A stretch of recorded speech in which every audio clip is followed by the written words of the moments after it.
happened 2 million years ago.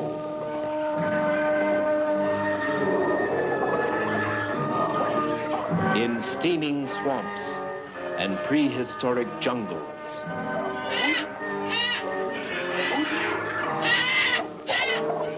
the earliest man-like creature walked the earth. Not human, more beast than man. A monster of evolution.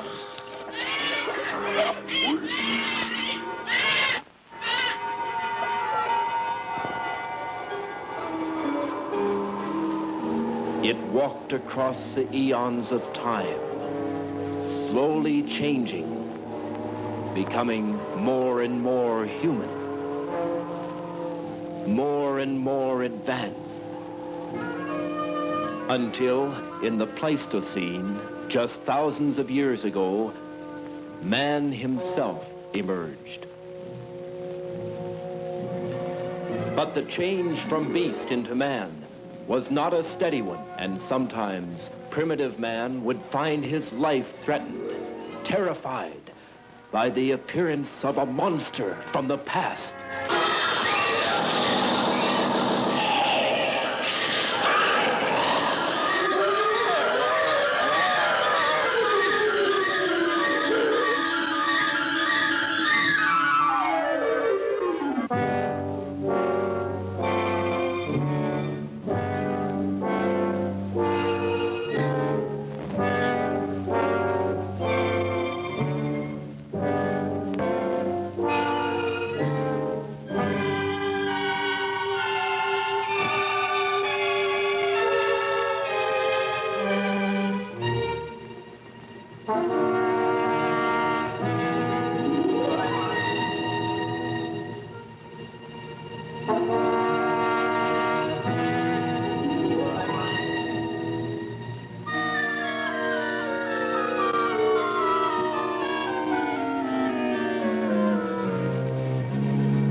Tonight, huh? You're making enough noise to wake up the dead.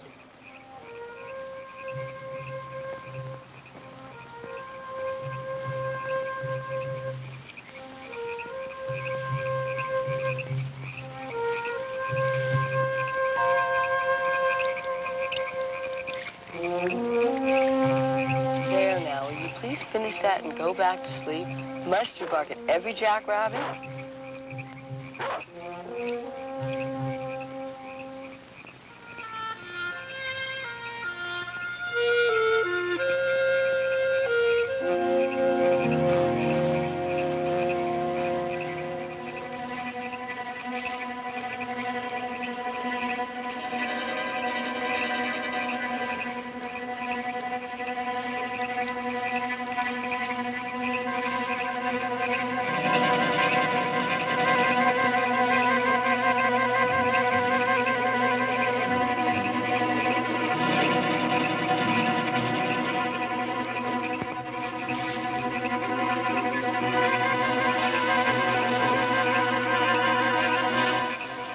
If you're good for the rest of the night and don't awaken anyone else, I'll promise to take you hunting with me tomorrow.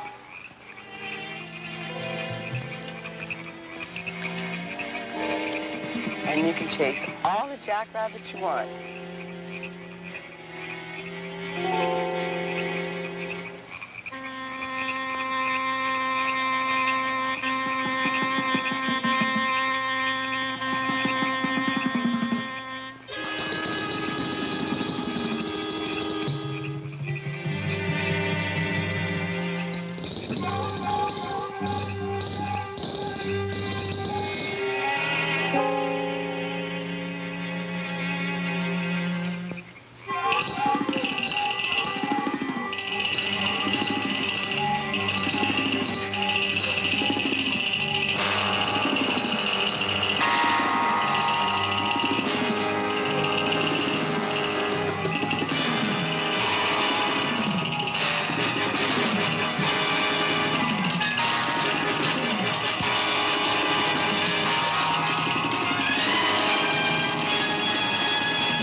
Andy, will you get the lights, please?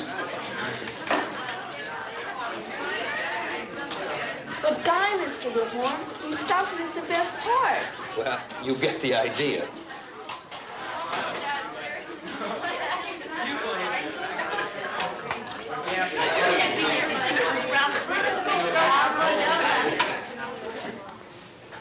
Here we have the classic example of the Hollywood monster. The movie studios turned out films like these by the hundreds back in the 50s and early 60s. Werewolves, vampires, monsters created by atomic radiation, creatures from outer space. They all did their part to paralyze the kids at the Saturday matinee and to give the girl an excuse to move as close as possible to the boy at the drive-in theater. Now, these horror films of the 50s seem corny today, and just as unbelievable as the ancient sea monsters we've been studying. But don't get the idea that monsters are a thing of the past. All of you have seen recent films about the devil and demon possessions. Even the film about the great white shark was a monster story of sorts, a modern-day sea monster. These films managed to give all of us a few genuine moments of fear. Yes, man has always had his monsters. Very real. And sometimes most unexplainable. Well, class, today we're concluding this study of the supernatural, of powers and beings outside the reality of nature. So I've invited a guest speaker who should be arriving in a few minutes. This man is a science teacher, as well as a widely read author and a recognized authority on the phenomenon of the abominable snowman, or as this creature is known in North America, Bigfoot. A present-day monster.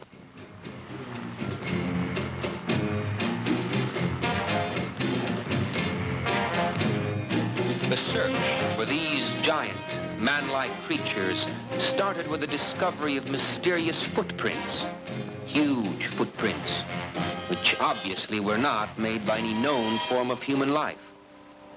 These initial discoveries were made mostly in the snowbound regions of the world, parts of Alaska, Canada, and most often by mountaineering expeditions in the Himalayas.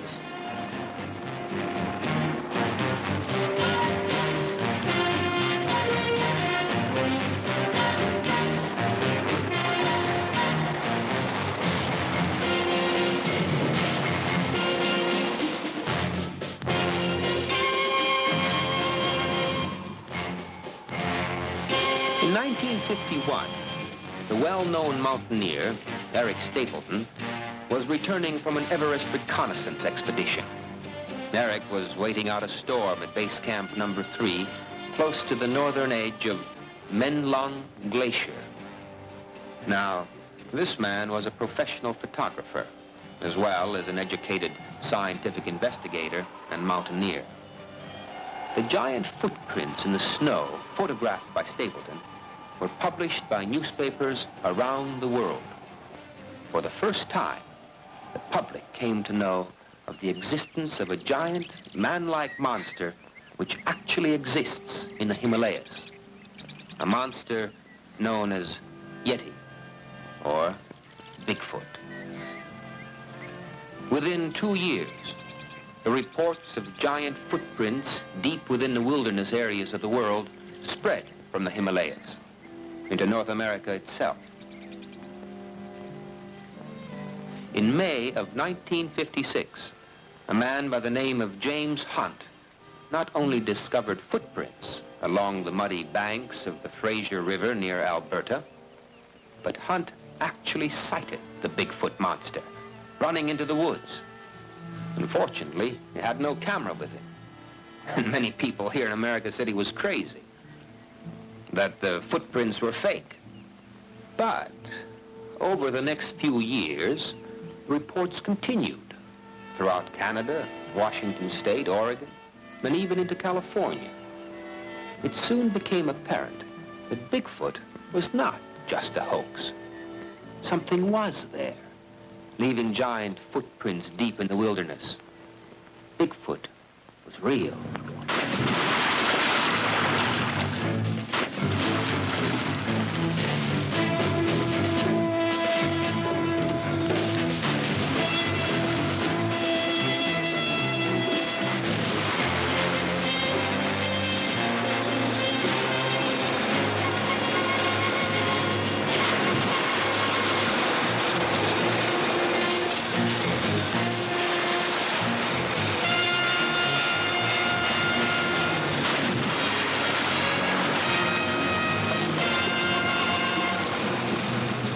It was, wherever these giant creatures came from, it was obvious that they were becoming as curious about us as we were about them. In many logging camps throughout the Northwest, workers reported sightings of huge, hairy creatures watching them from the woods.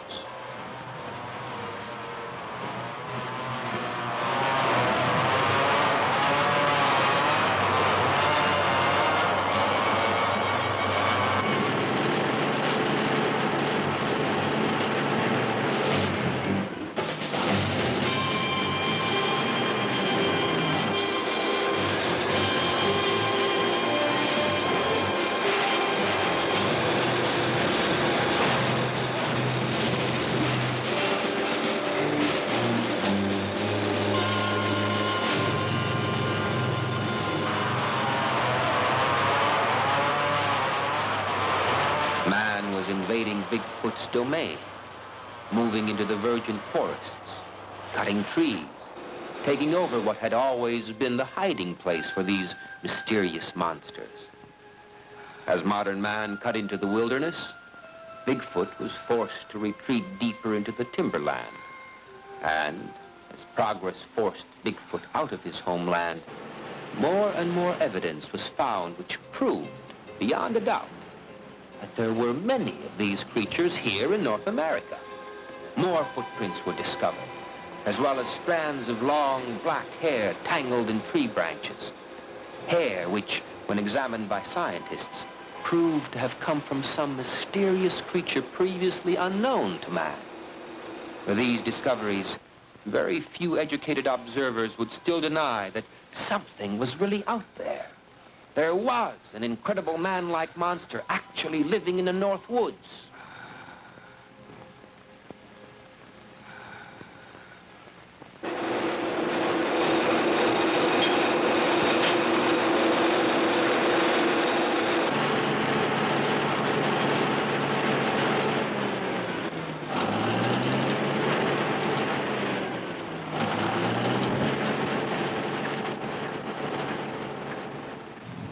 Just a few years ago, in the wilderness of Oregon, two employees of a large lumber mill set out late one afternoon to visit a favorite fishing spot.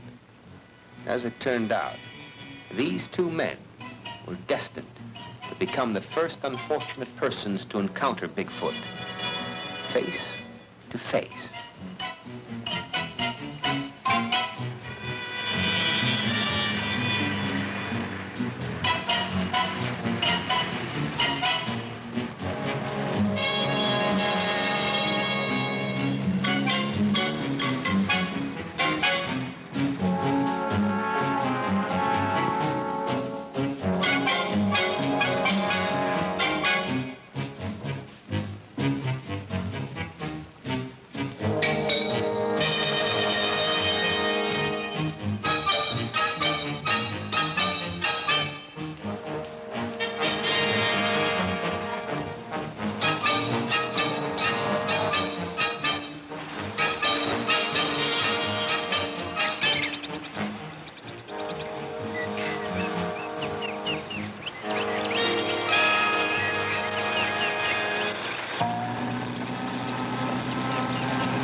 Go and drive him off, John.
Expect us to believe all of this?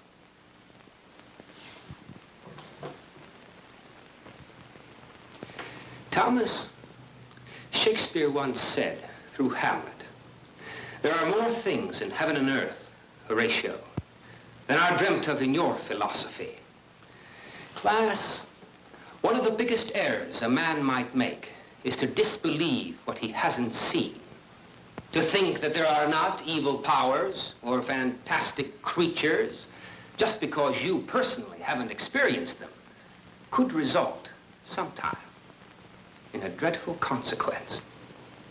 Now, save any questions you might have until Mr. Mason arrives. He once had an incredible first-hand experience with Bigfoot, and I want him to tell you the story himself. Well, while we're waiting, let's review, see if you remember the names of some of these ancient sea monsters. Anne, can you tell me about this fellow? Let's see. That's one of the dragons from the 16th century, I think. He was a flesh eater and supposedly grew to a length of about 30 feet or more. Good. Now, who can tell me about this fellow? That's a griffin. It's a flying bird monster. Back legs of a wolf, front legs of a hawk, like claws, and it would swoop down to catch its victim, usually young kids, and it would just tear them apart. And it would just eat everything except their shoes.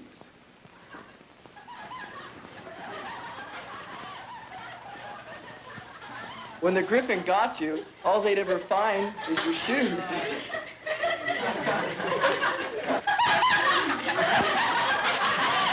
All right, Daddy. That may be true.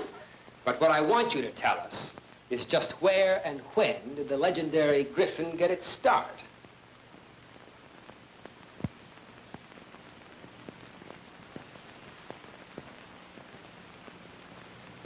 Andy. He was invented in the 1400s by the Germans. Really? I wonder, young man, if the ancient griffin was really invented, as you say, by some demented madman. Roger, thank you for coming today. I wonder if I should have come.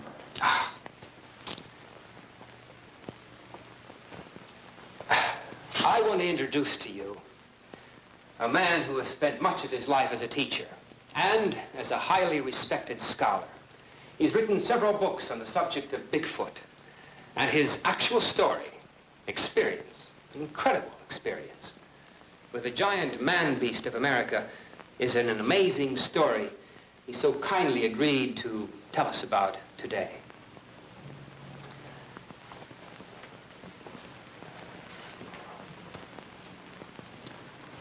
I believe I owe all of you an apology. Especially you, young man.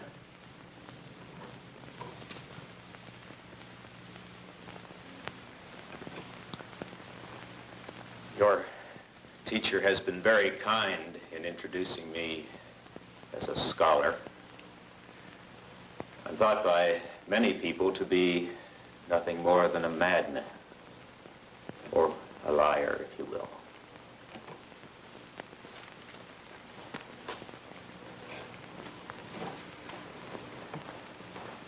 "15 years ago, in a high school much like this one, I was teaching science to a group of students not unlike yourselves. 5 of those students, 3 boys and 2 girls, were especially fascinated with the study of archaeology. So I arranged a field trip.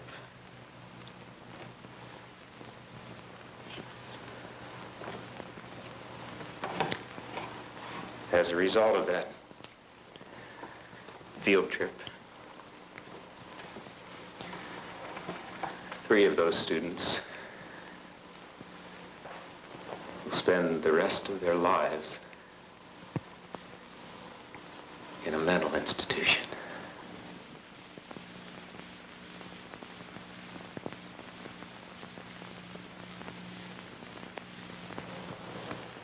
One girl cannot speak to this day. She can only stare straight ahead in shock. She's totally unable to communicate with the world outside her mind. No. Never doubt that monsters exist. They do. Right here in North America today,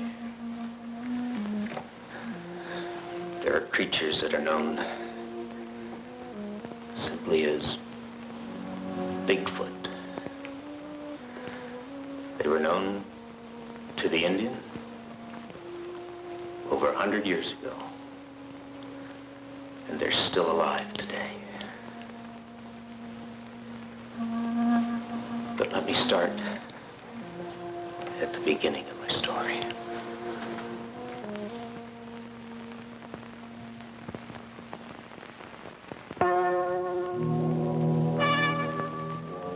In museums and universities throughout the world, archaeologists are learning more each day about prehistoric man. Archaeologists are highly skilled, specialized scientists. They know where to look, what to look for, and occasionally they make a discovery of tremendous importance.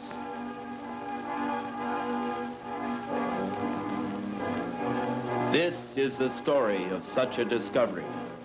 It began a year ago, not in a museum, but on the campus of a high school in the Southwest. 5 high school students and their teacher met with Dr. Bill Wyman, curator of the Lincoln County Museum, an outstanding archaeologist. These 7 people were planning a trip to the small town of Ivanpah. Their purpose? To help the museum excavate and uncover the ruins of an ancient Indian campsite. Not one of these 7 ever suspected that they would soon make a startling, terrifying discovery.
Grab your sleeping bags and leave them here. Is this where we're going to sleep? Here we go, Joey. Yes.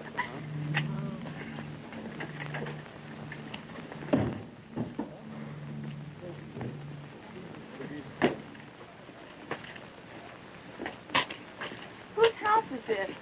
This belongs to one of the Museum Association members.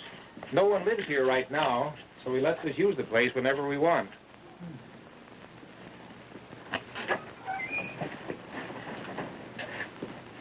All right, just come on in for a few minutes. Sharon, look at these. Oh. Mr. Wyman, are these some of the things you found on your expedition? Yes. As a matter of fact, this is one we found in some cliff ruins just last year. You can put your sleeping bags down on the floor. We'll straighten up tonight when we get back. Huh? Shall we go?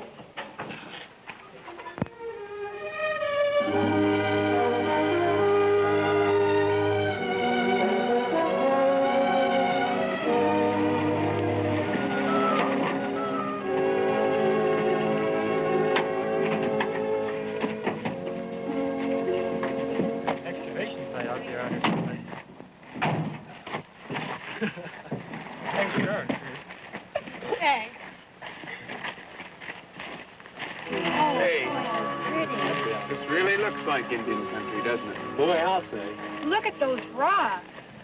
I'll bet you find quite a few Indian petroglyphs up in this area. Yes, this country was literally dotted with Indian campsites at one time. Mr. Mason, what are petroglyphs? Oh, well, petroglyphs are Indian rock writing. Oh. Come on with me and I'll show you some.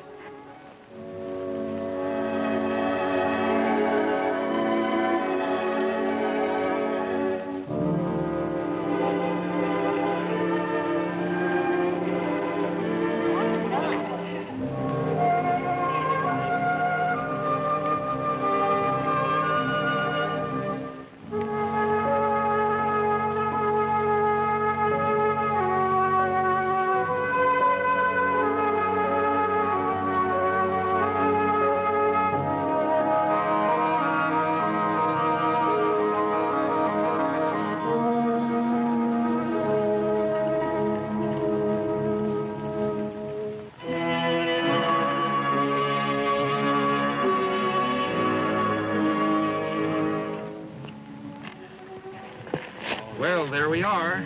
Boy, look at those. These technically aren't petroglyphs. Petroglyphs are Indian writings that have been scratched into the rock. These have been painted on the rock with berry juice stain. We call these pictographs.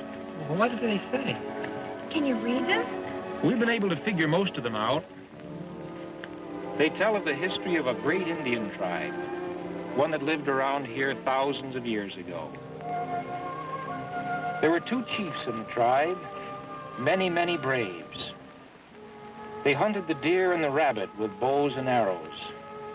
And they believed that the sun and the rain were powerful gods who were continually fighting each other. Gee, how can you tell all that? We have to study these symbols a long time. Basically, though, this is just a big primitive history book. Say, Bill, let me get a picture of that. Wonder if you'd just point at that. All right. And the rest of you be looking at it. I'll get it from over here. That's a rabbit. See? How interesting. I'll see what moves. Bob, would you kneel down there and be looking at the rock?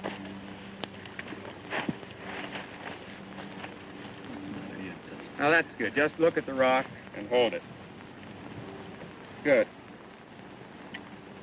Got it. Now, I guess we better get to work. Right. But where's the excavation? Right back this way.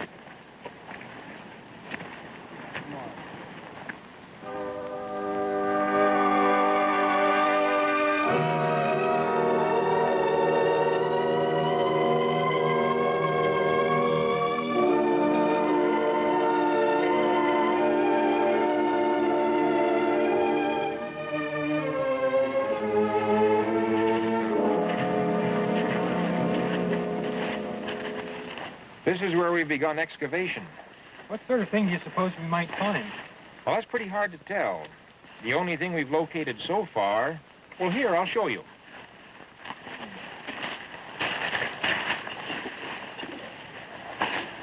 These are pieces of old Indian pottery. And these are prayer sticks. Prayer sticks? Mm-hmm. At least that's what we think they are. Prayer sticks were used by some of the ancient tribes as religious symbols. They actually buried them with their dead. You mean we're going to dig in a graveyard? Well, that's possible, though I doubt if we'll locate any bodies. These prayer sticks may be over 1,000 years old. Say, do you think we'll find any bones? With everything being this old, it's very unlikely, but it's still possible. Of course, it's also possible we may not find a thing. It's sure we won't find anything if we don't get busy. What are we supposed to do? Yeah, what do we do? Let's start digging. Okay.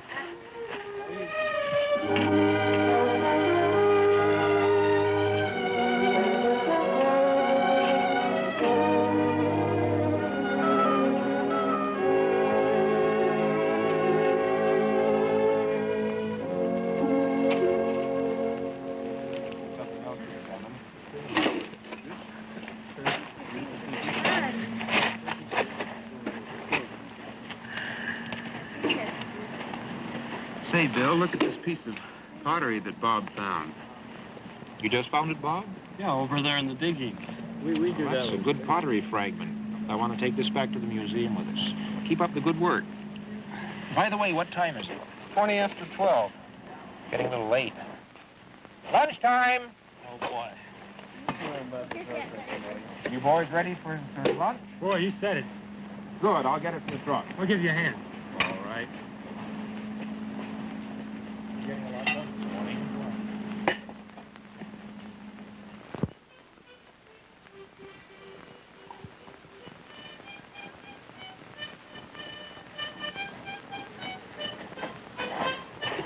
Well, everybody hungry? You know, I finally made it. Yeah. Well, we have sandwiches here for everybody. Good. Johnny, this is yours. Right. Roger, this is yours. Oh, good. And here's Sharon's and Linda's. Oh, thank you. Bob.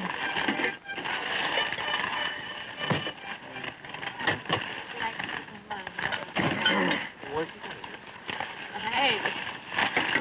Well, I suppose you see now why most people don't like this part of museum work. You mean the food or the digging? The digging. By the way, did we find anything of value today, Mr. Wyman? Oh, yes. For instance, this rock. This was used to grind up seed to make flour for bread. Notice the worn edges on it? And this pottery, we'll take it back to the museum and study it more carefully. I think we can tell exactly how old it is.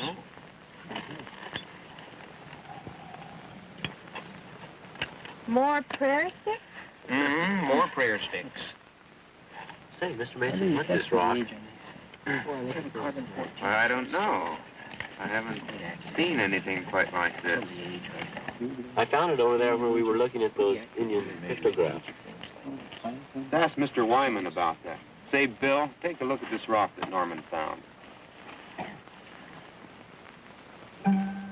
Where did you find this? Over there where you showed us those Indian writings.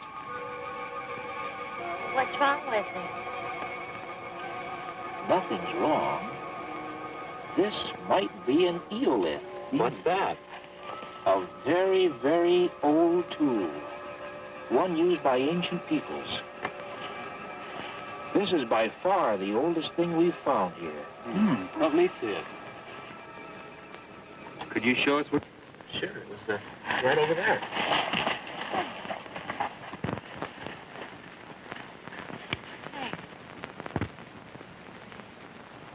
It's right around here somewhere.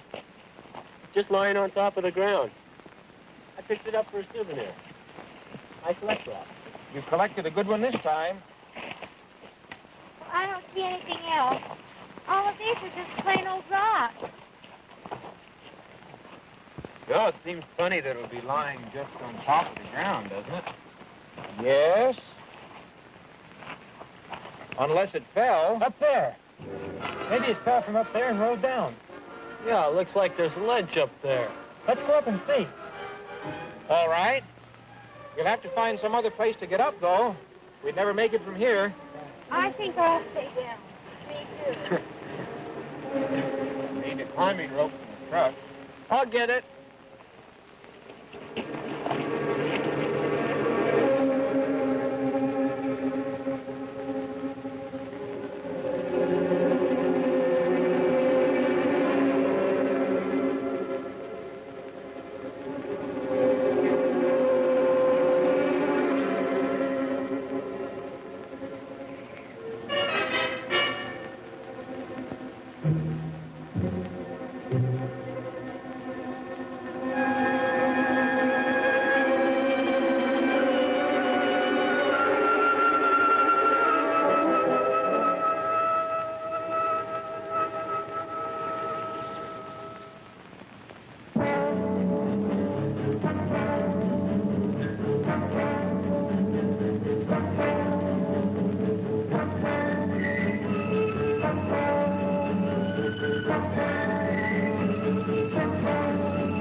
Ways down.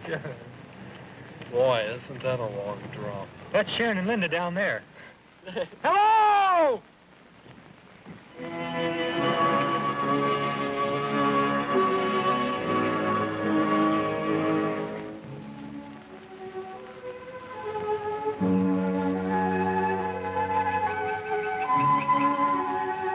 Let's see. Are we above the spot where the rocks fell? Over there.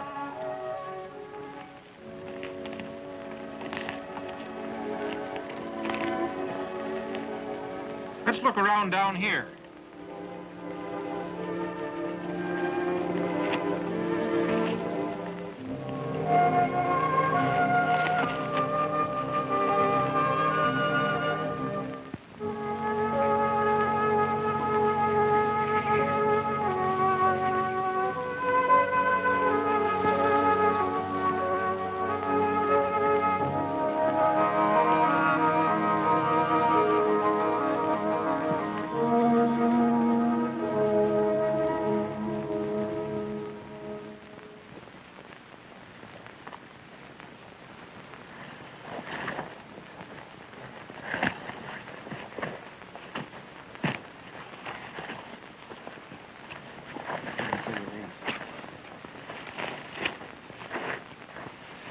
Doesn't look as if we're going to find any of those rocks around here.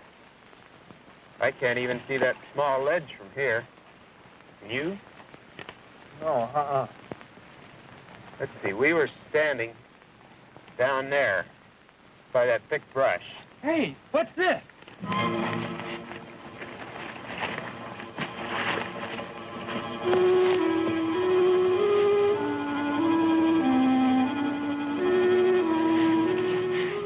Stone tablet of some kind.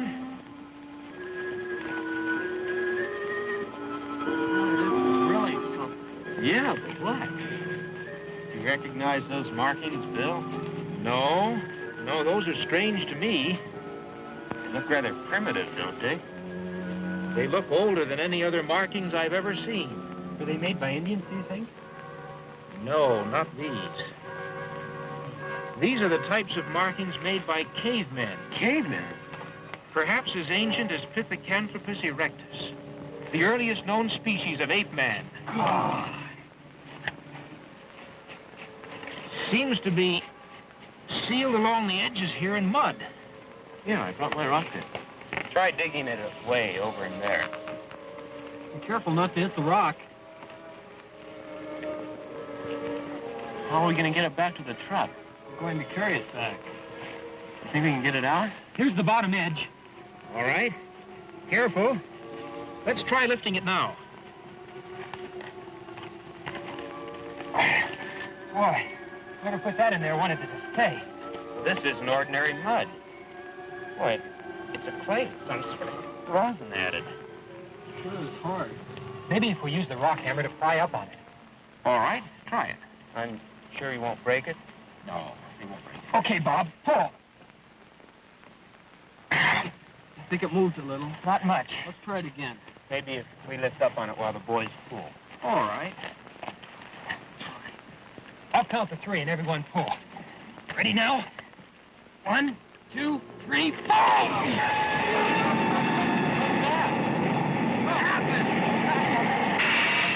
What happened? Wait a minute. Hey, there's a hole down there.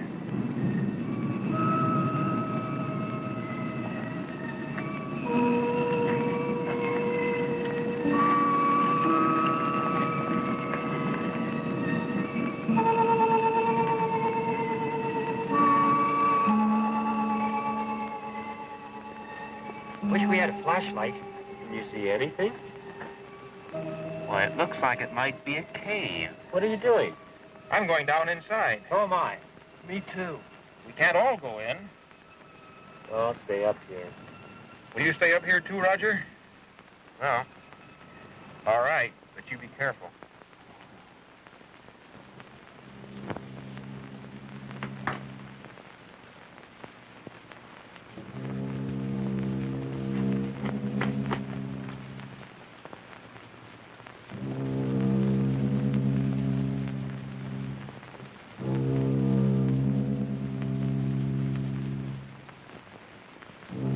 All right. Come on down. I'll go first. Okay. Now get a good grip on that rope. Pretty solid.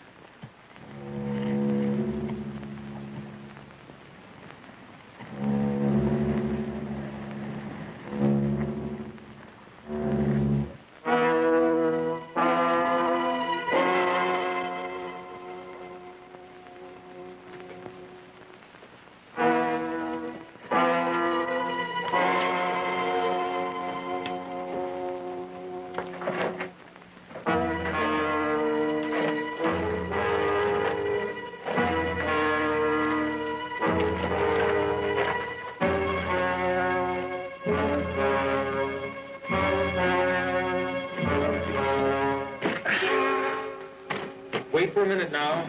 Let your eyes get accustomed to the darkness. What kind of a cave is this? Natural formation? Probably so. It looks as if these cracks in the wall have been sealed up. With what? Look, pottery. These are perfectly preserved. What's inside? Ashes. Not ashes of a person. Somebody cremated? No. These are wood ashes. Charcoal. We'll take these jars with us. Be careful not to spill any of the ashes. Look, this one has writing or something on it. Those markings are similar to the ones on the tablet up above.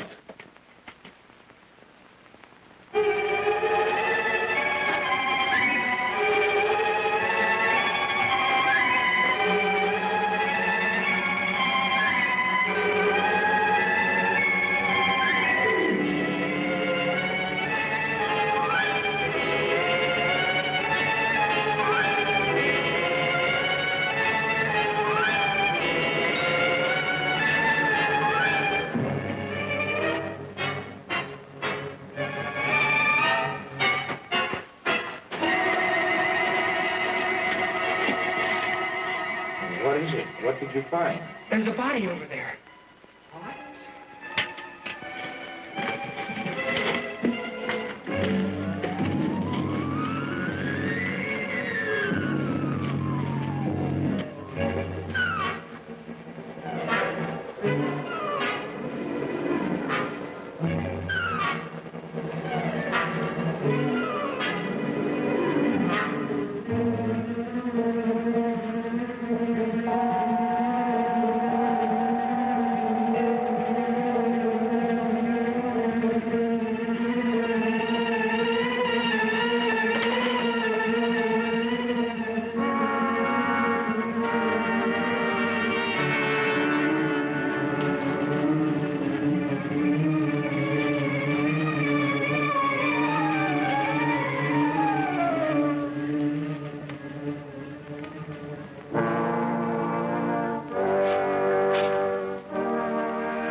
It's a mummy, covered with mud.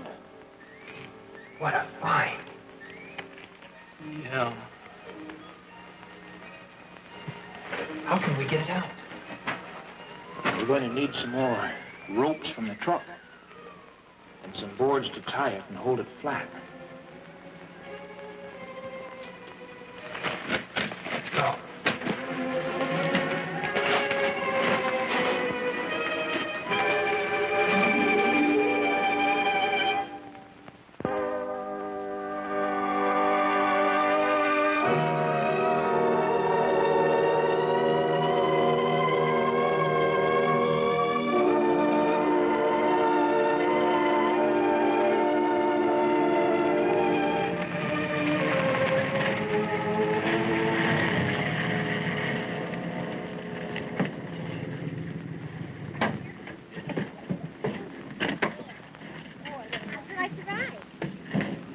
Boy, I'm glad that's over with. Something tells me Bob doesn't think much of our new passenger. Well, it's the first time I've ever ridden with a mummy. I'll open the door to the shed. We'll leave it there tonight. You mean we're going to put it in there? You wouldn't want to leave a mummy outside, would you? Suppose it rains. Be careful bringing it in. I'll get this end down here. Okay, I'll get here. Bob, you get that corner on that side.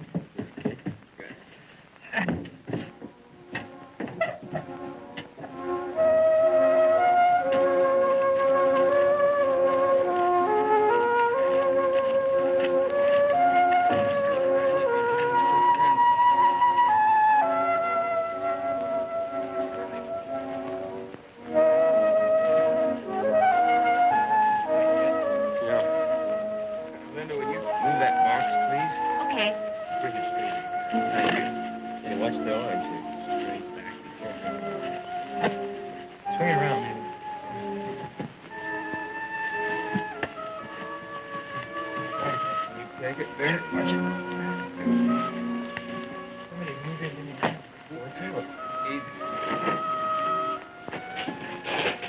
What do you want?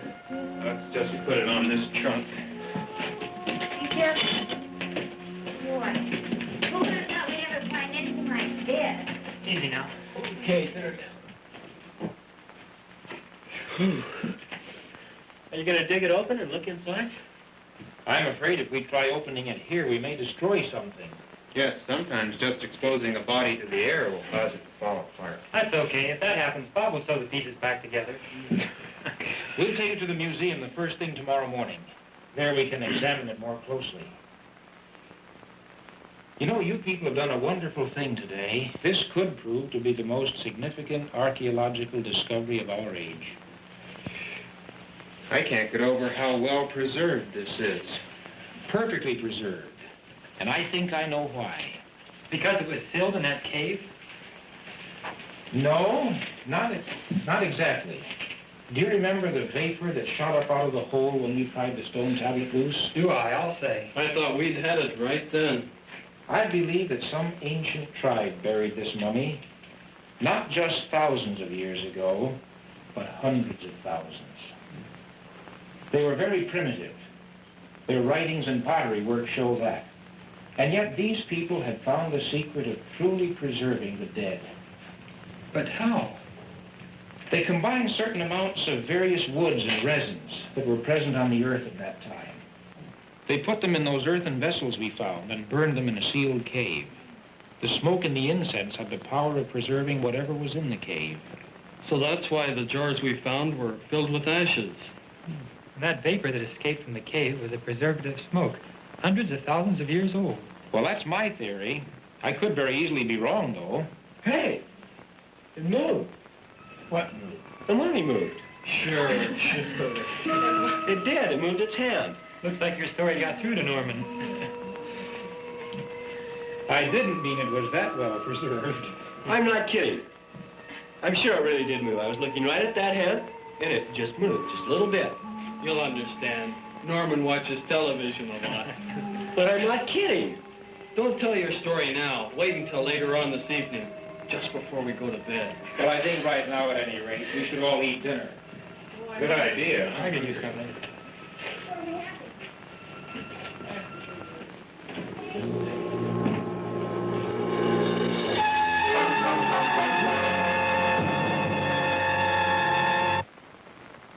But seriously, it was a great trip. Boy, it sounds like it. This day certainly did go by fast. I only wished I would have gone with you guys when you climbed up those rocks. That was quite an experience. And where were we? Waiting down below. Well, when I looked up and saw that ledge and that sheer cliff, well, I always feel a lot better on solid ground. So next week, all the newspapers will bring big stories about how we found a mummy. Maybe even magazines. Well, what's wrong with that? Yeah. They'll be asking me what I did, what happened. What did I do when I first saw that mummy lying there in that cave like it has been for thousands of years? And what am I going to tell them? That I didn't do anything because I wasn't even in the cave. I was too afraid to climb up on the rock. Well, you weren't alone. I can see the pictures on the front of the school paper of you guys prying up that stone thing and all my friends asking me, where were you? Tell him you took the picture. Thanks. Well, I sure go for a bottle of pop. The country store is open until 9 o'clock if you want to walk up there. How far is it? If you cut through the orange grove, it isn't far, about a 10-minute walk. There's a well-worn path, so you can't get lost. Want to walk up? Sure, sounds like fun. Anybody else want to go along? See, you plan on bringing in the rest of those jars for a closer look, don't you? Yes. And then I think I'll stay here. I think I'll go outside, too, for the fresh air. Yes, don't feel you have to stay inside. The country up here is pleasant at night. I'm too tired to go anywhere. It's sure that if I go out there, something important will happen here. And if I stay here, they'll probably find flying saucers. By the way, you can bring me back a bottle of orange pop if you want. Where's the dime? Come on, dig it out.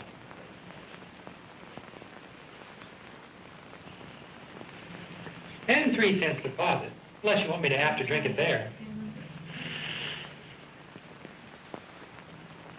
Some people are natural Are you born coming? type. Coming? No, I'm going to conserve my energy and stay here.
What's wrong, Norman?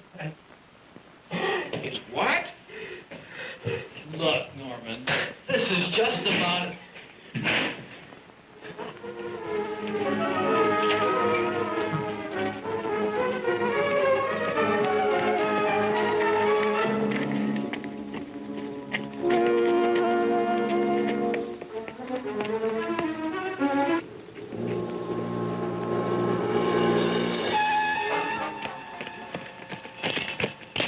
Look. It ran into the grove. What was it?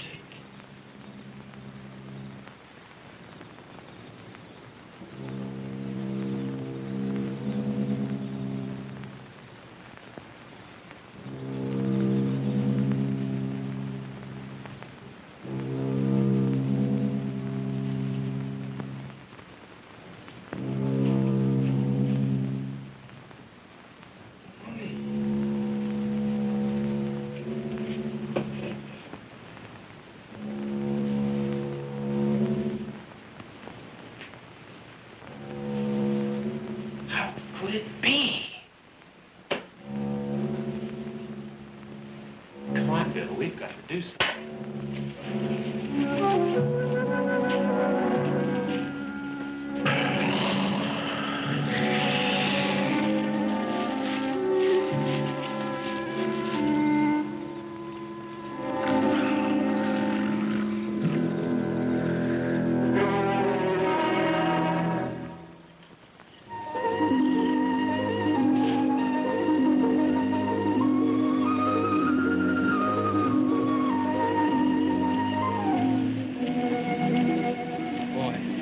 Sure is a nice sky.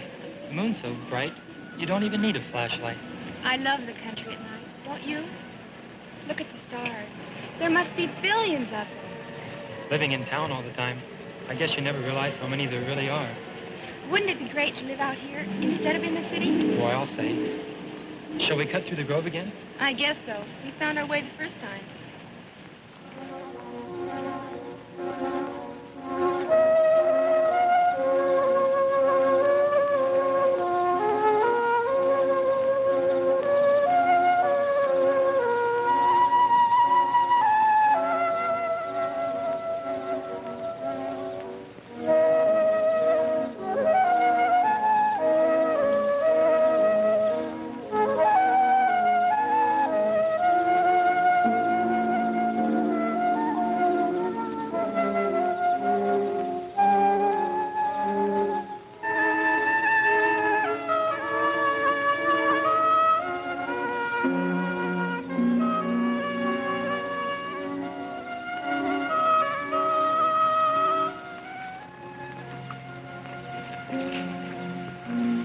There's not much light in here. If we stay on the path, we'll be okay. Yeah, if we can see it well enough.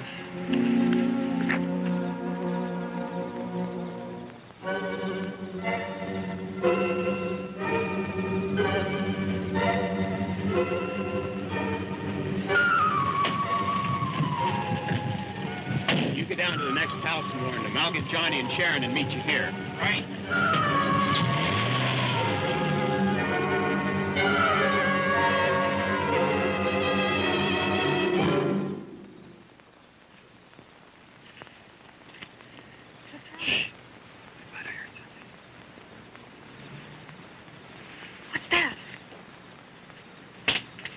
Something's coming. Let's get out. Wait!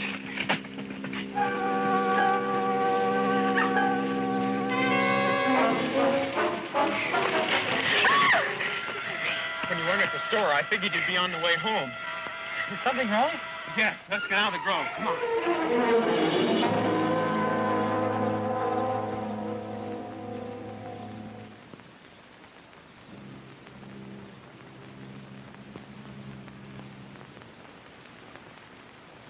Oh, yes. No, the children are all asleep. What time do you expect to be home?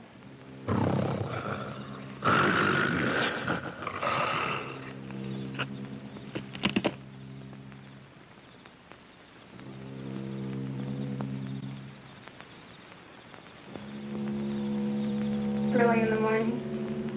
We're all fine. Okay, bye.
Hello, Bill. Walt, it's good to see you, especially now.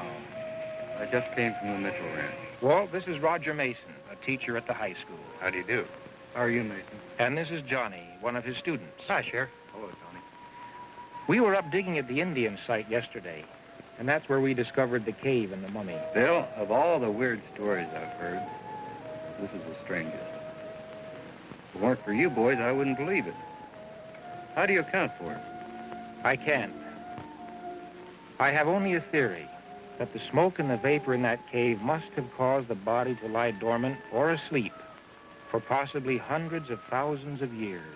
When we opened up the cave and let the air in... I told you I just came from the Mitchell Ranch where the girl was killed last night. I covered the body as soon as I got there, but some of the neighbors had seen it first. Story's going around that there's a bear come down from the mountains. One of the windows was badly smashed. The door of the shed where we put the mummy was smashed, too. Let's have a look at it.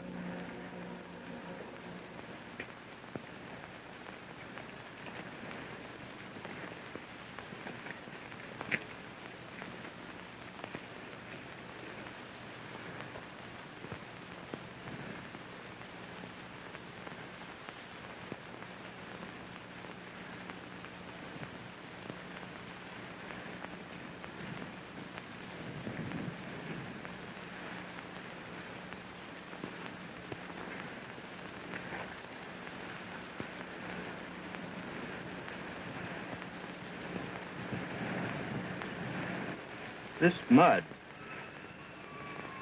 just like the lab man found by the body. Funny red stuff. The mummy was sealed with mud just like that. It broke out of its wrappings. What's it look like now? We don't know. We just caught a glimpse of it as it ran into that grove. It stood erect, but was larger than a man. That's as much as we could tell. Last night, after it killed a girl, one of the neighbors said that he shot at something running into the grove. The orange and lemon groves in this part of the country are so extensive, the thing could travel for miles and never leave the protection of the trees. Let's go look at the place that you saw it run into the grove.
As if it's been along here.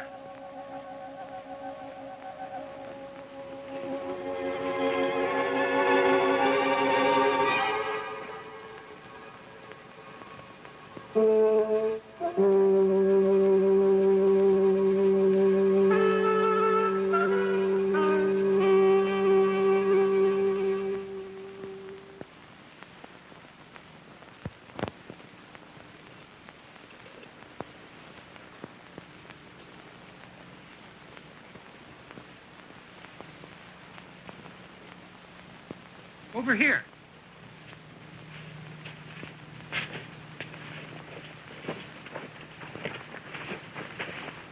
Look at the broken branches. Why, there's blood on the ground, isn't there? Yes. I think we found the spot where the creature stayed last night. But what's the blood from? My guess is the fellow who shot at it last night must have hit it. What makes you say that? Because this isn't ordinary blood. This is too dark in color. He told me he had hit it. But he must have missed it. Why? Because I saw the gun that he used. A large caliber. 3 shots from that would have stopped anything. Anything? Well, it's sure that if a hunting rifle didn't stop it, that revolver of yours wouldn't do much good either. And it's too dangerous trying to track it down through these groves. You have an idea? Well, maybe we can lure it into the open field. It's worth a try.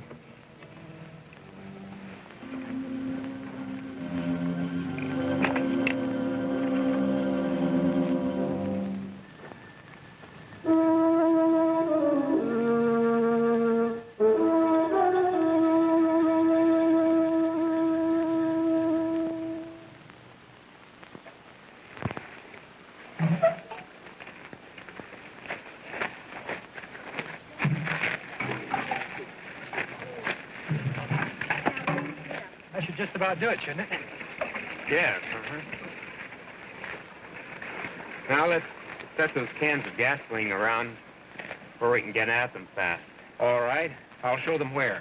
Good. Set them all over there. Get at them fast. Okay. Now be careful.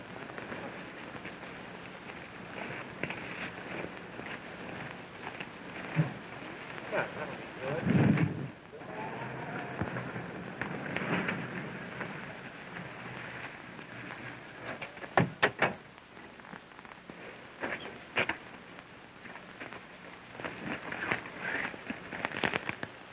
I got all the meat scraps they had.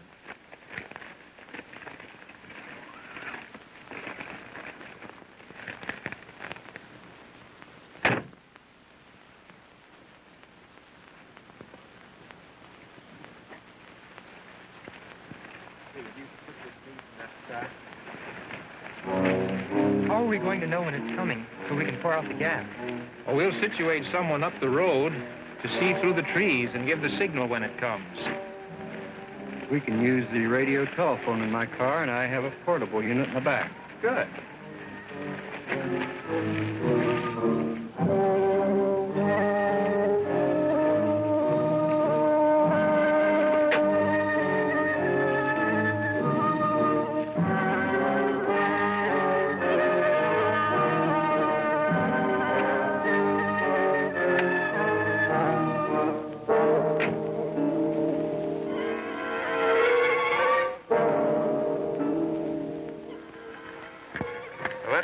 Hook it up down here.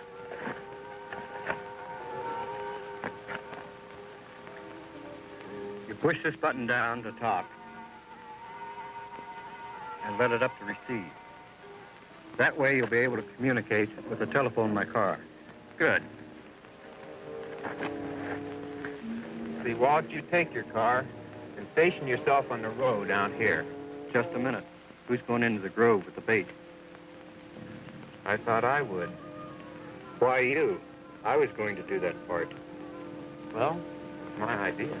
That's a mighty dangerous idea, too, Roger. You don't know where that thing may be hiding. All right. Let's draw straws between the two of us to see who goes in. Okay. The one who gets the shortest straw has the job. Why 3 straws? I'm in on this, too.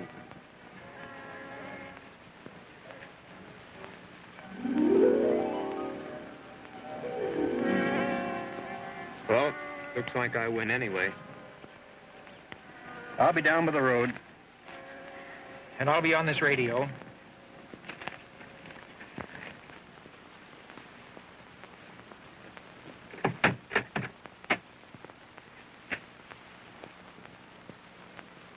Roger?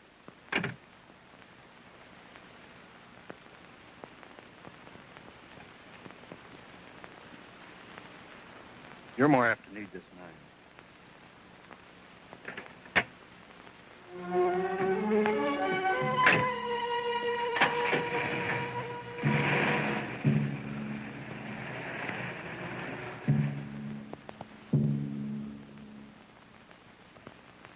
It's all ready. Good. Well, I'll be back in a few minutes. Be careful.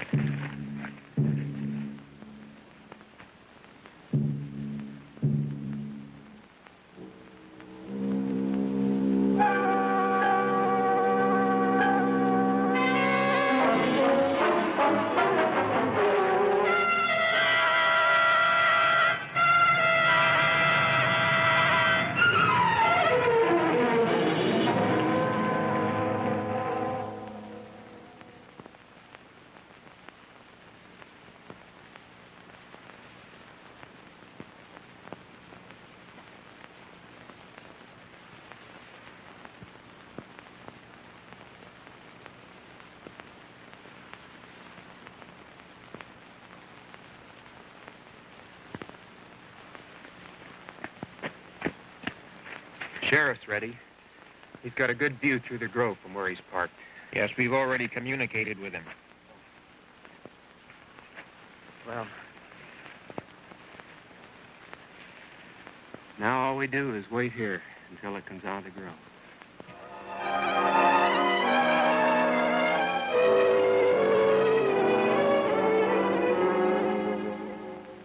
It's been a half hour.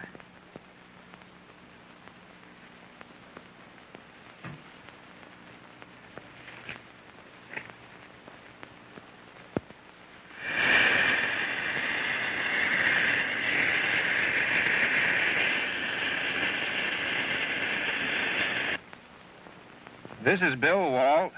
See anything yet? Nothing yet. Beginning to look as if this idea isn't going to work. Let's wait another 20 or 30 minutes anyway.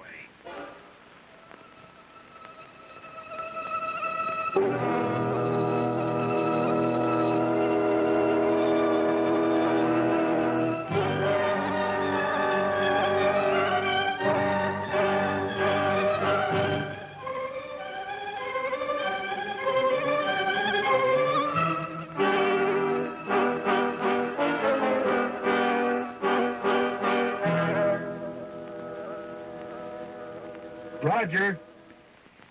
Yes, Walt. Let's see something here, I think. Back is one of the trees that just moved. I'm going to take a closer look. Hold on. You better be careful. You'll hear from me within a minute.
been almost 3 minutes.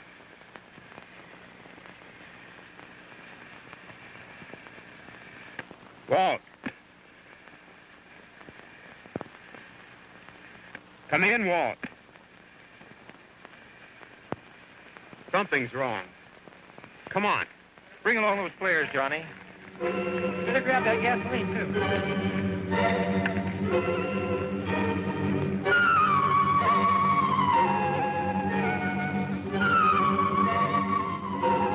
There's his car. Take it easy now.